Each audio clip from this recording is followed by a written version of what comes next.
Euh, c'est un sujet sur lequel, puisque j'ai un peu de temps, je vais développer un peu.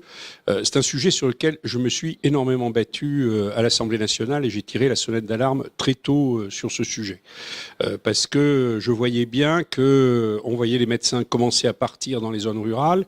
Quand 2 ou 3 médecins partent, les autres, en plus, souvent, se retrouvent avec une surcharge de travail telle que ça les pousse aussi à arrêter, ceux qui sont près de l'âge de la retraite ou qui l'ont déjà dépassé. Et j'avais bien vu que le problème venait aussi sur Bergerac, puisqu'on a 50% des médecins qui ont plus de 60 ans à Bergerac.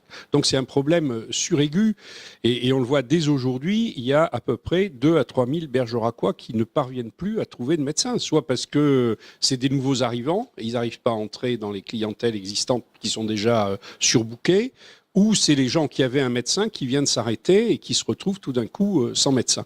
Donc c'est un problème gravissime. Et je pense là-dessus que effectivement il faut arriver à attirer les jeunes médecins. Vous savez que à l'heure actuelle la médecine c'est beaucoup féminisé. Ce qui est bien en soi, parce que c'est très bien que les femmes prennent leur place dans ce secteur, mais il y a aussi souvent une attente de beaucoup de jeunes vers un exercice de la médecine qui soit moins, je dirais, la médecine traditionnelle, c'était quand même être pris un nombre d'heures invraisemblable, exercer souvent seul, donc ils cherchent des conditions qui les rapproche quand même davantage des autres professions, parce qu'ils cherchent aussi, et c'est légitime, une certaine qualité de vie.